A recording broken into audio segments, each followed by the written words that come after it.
minasyaitonirrajim. Bismillahirrahmanirrahim. Assalamualaikum warahmatullahi wabarakatuh. Alhamdulillah, alhamdulillah, alhamdulillah. Alhamdulillahi rabbil alamin. Wassalatu wassalamu ala asrafil anbiya'i wal mursalin wa ala alihi wa ashabihi ajma'in. Amma ba'd. Yang pertama-tama dan yang paling utama, marilah kita mengucapkan puji dan syukur kehadirat Allah Subhanahu wa taala, di mana kita telah diberikan taufik, rahmat dan hidayahnya sehingga kita dapat melakukan pembelajaran di pagi hari ini walaupun secara daring. Salawat beriringkan salam, bertangkaikan iman, berdaunkan Islam, tidak lupa juga kita sampaikan kepada Nabi junjungan alam, yakni Nabi Muhammad Rasulullah Sallallahu Alaihi Wasallam, di mana beliau telah membawa kita dari zaman jahiliyah hingga zaman Islamiyah, dari zaman kegelapan hingga zaman terang benderang seperti sekarang ini. Saya hormati Bapak Dr. Muhammad Rifai MPD selaku dosen pengampu, yang saya hormati Ibu Silvana Dwi Novianti SEIME selaku dosen pembimbing, dan yang saya sayangi teman-teman sekalian. Di sini saya akan mempresentasikan hasil dari makalah saya yang berjudul besar Komunikasi. Sebelum saya mempresentasikan makalah saya, izinkan saya memperkenalkan diri terlebih dahulu. Perkenalkan, nama saya Puspita Dewi dari MPI 2 semester 1. Adapun pembahasan yang akan saya bahas pada presentasi kali ini yaitu A. Definisi komunikasi organisasi, B. Sifat dasar komunikasi, C. Tujuan komunikasi organisasi, D. Model komunikasi, E. Elemen komunikasi, F. Fungsi komunikasi dalam organisasi, dan G. Sistem komunikasi dalam organisasi. Baiklah, sekarang kita masuk kepada pembahasan yang pertama, yaitu definisi komunikasi organisasi. Menurut Wursanto, komunikasi adalah proses kegiatan pengoperan atau penyampaian warta, berita, informasi yang mengandung arti dari satu pihak kepada pihak lain dalam usaha mendapatkan saling pengertian.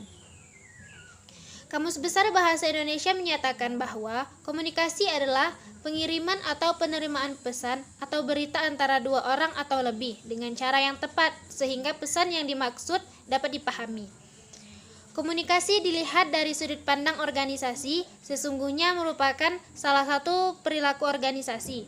Secara umum dijelaskan oleh Lewis bahwa komunikasi mencakup seluruh aktivitas manusia. Dalam komunikasi terjadi pertukaran pesan yang dihasilkan dari pembagian makna antara pengirim pesan dengan penerima pesan. Setelah kita masuk kepada pembahasan yang kedua, yaitu sifat dasar komunikasi. Ada beberapa sifat dasar komunikasi yang memungkinkan terjadinya komunikasi, baik antara seseorang dengan yang lain maupun antar kelompok dengan kelompok lain, atau komunikasi alam spektrum yang sangat luas. 1. Seseorang membutuhkan informasi. Bagaimanapun, setiap orang memerlukan semua jenis informasi untuk bertahan hidup dalam organisasi.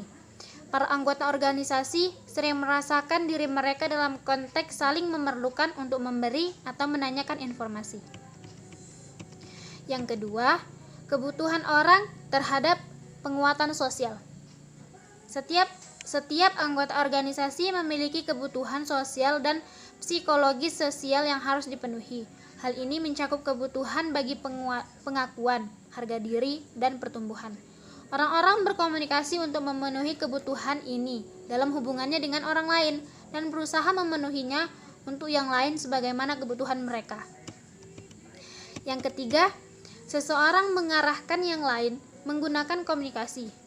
Dalam organisasi, ternyata orang diperintahkan atau diarahkan untuk melakukan komunikasi.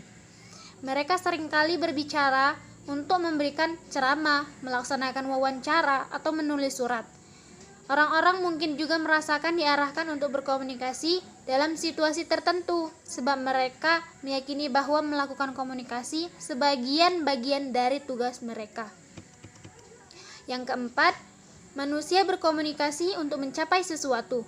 Komunikasi mencakup kondisi fisiologi dan psikologis dari individu seseorang. Sasaran tertentu adalah dicapai melalui komunikasi, dan kadang-kadang gaya interaksi seseorang keluar dipengaruhi oleh hal-hal dalam hubungannya dengan yang lain. Orang-orang berkomunikasi karena alasan kepentingan psikologis, dan ketika berkomunikasi dengan seseorang, manusia harus merasa tingkatan hubungan timbal balik dengan orang lain. Selain itu, banyak masalah serius yang dihasilkannya. Yang kelima, komunikasi bersifat dinamis dan berjalan terus. Ahli teori komunikasi berkomentar bahwa siapapun tidak akan pernah menghindari dari komunikasi. Bagaimanapun, pernyataan tersebut mungkin berisikan terlalu banyaknya hal negatif dalam menguasai gambar bahasa Inggris sebagai pengetahuan. Konsep ini memang begitulah adanya dalam bahasa Inggris, sebab ketika seseorang menerima dorongan komunikasi, hampir sering secara tetap dalam berbagai sumber yang luas. Proses memberikan informasi dan menerimanya menepati berbagai situasi secara konstan di sekeliling kehidupan manusia. Yang keenam, komunikasi bersifat fundamental dan bertujuan atau bermanfaat. Komunikasi ternyata membantu manusia untuk memperoleh apa yang diinginkan. Dengan kata lain, komunikasi mungkin membantu manusia mencapai sasaran atau mencapai penguasaan sosial. Yang ketujuh ialah komunikasi adalah bersifat kebutuhan sosial.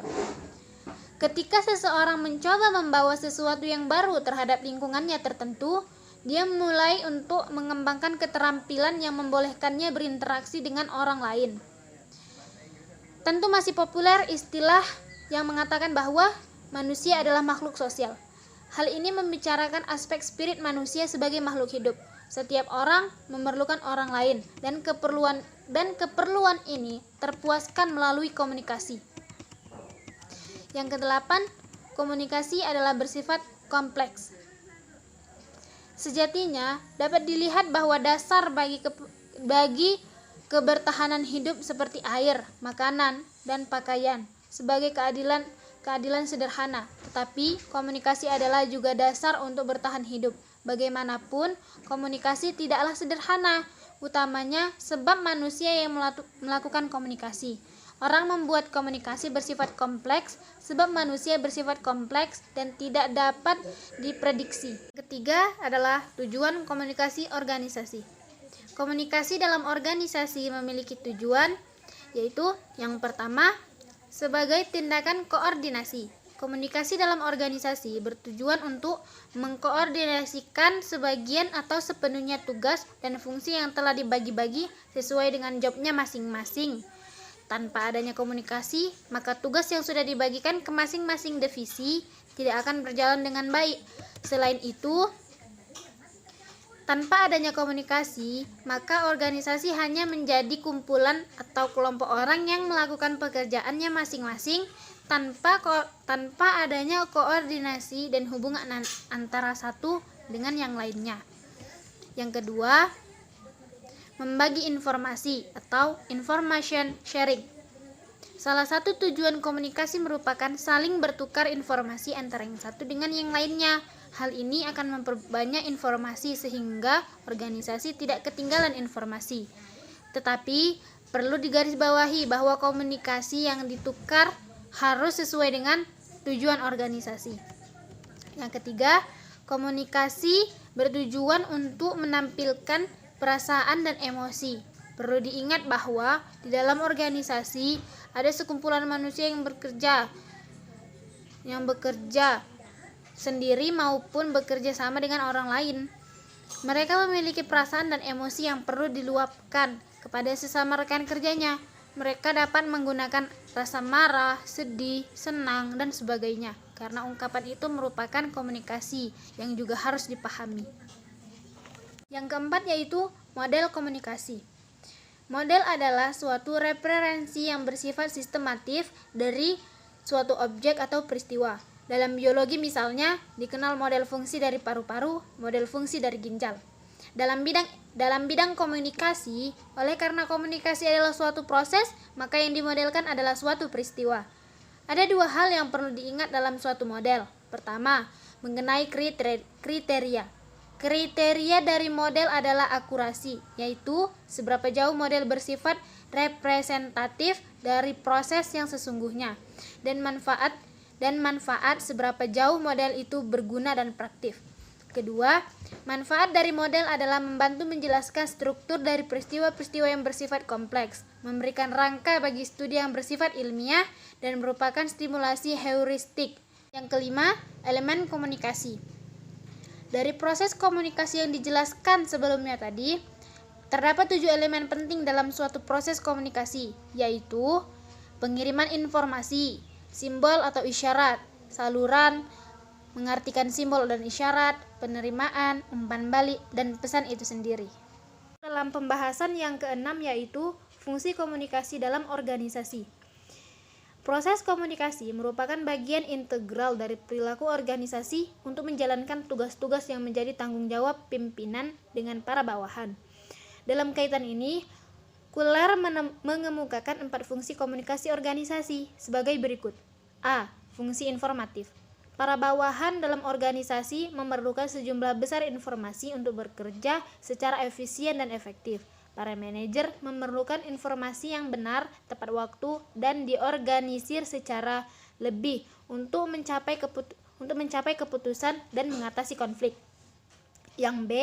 Fungsi regulatif. Seorang manajer dituntut untuk mampu mengawasi dan mengkoordinir kegiatan-kegiatan dari organisasi. Alat-alat, kebijakan, catatan, dan perintah-perintah yang dilahirkan dalam seluruh hierarki organisasi. Yang C. Fungsi persuasi.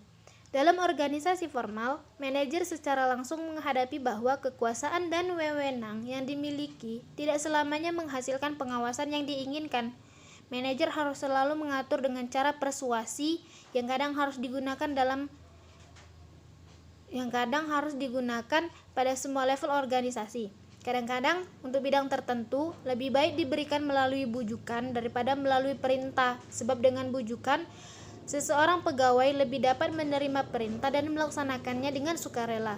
Mereka memberikan kepatuhannya yang sangat besar kepada pemimpin daripada hanya dengan perintah atau dengan mengandalkan otoritas saja.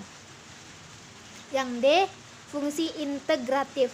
Fungsi integratif dalam komunikasi adalah melaksanakan komunikasi untuk memperoleh kesesuaian dan kesatuan tindakan dalam melaksanakan tugas-tugas organisasi. Masuk kepada pembahasan yang ketujuh atau yang terakhir, yaitu sistem komunikasi dalam organisasi. Sebagai karyawan, manajer, klien, atau konsultan selalu menginginkan komunikasi yang efektif antara satu dengan yang lainnya. Oleh karenanya, kita membutuhkan komunikasi organisasi. Sistem komunikasi itu meliputi 1. Komunikasi dari atasan kepada bawahan. Komunikasi dari atasan kepada bawahan merupakan bagian integral dari seluruh organisasi, sebab diterima dan dibuat oleh manajemen. Komunikasi ini menekankan pengaliran informasi dari pimpinan kepada bawahan. Yang kedua yaitu komunikasi dari bawahan kepada atasan. Komunikasi bawahan sebagaimana dipaparkan oleh Lewis menunjukkan suatu masukan dari bawahan kepada atasan untuk memberikan umpan balik terhadap pelaksanaan manajemen. Komunikasi ini pada prinsipnya merupakan upaya memberikan dorongan berupa penyampaian ide-ide, pelepasan perasaan emosi, serta pemikiran pribadi. Yang ketiga, komunikasi mendatar. Lewis berpendapat bahwa bentuk komunikasi mendatar merupakan proses komunikasi garis datar yang paling kuat dalam pengaliran informasi dan pengertian atau pemahaman. Bentuk komunikasi ini sesungguhnya tidak bergantung pada hierarki formal organisasi. Dalam prakteknya, komunikasi ini muncul dalam kerjasama, pemecahan masalah, dan koordinasi dan pelaksanaan pekerjaan. Oleh karena itu, proses komunikasi horizontal ini sangat berhubungan dengan koordinasi tugas, pemecahan masalah, pembagian informasi, dan penyelesaian konflik. Mungkin hanya ini yang dapat saya sampaikan dalam materi kali ini. Lebih dan kurangnya saya mohon maaf, kepada Allah saya mohon ampun. Akhirul kalam, wabillahi taufiq wal hidayah. Wassalamualaikum warahmatullahi wabarakatuh.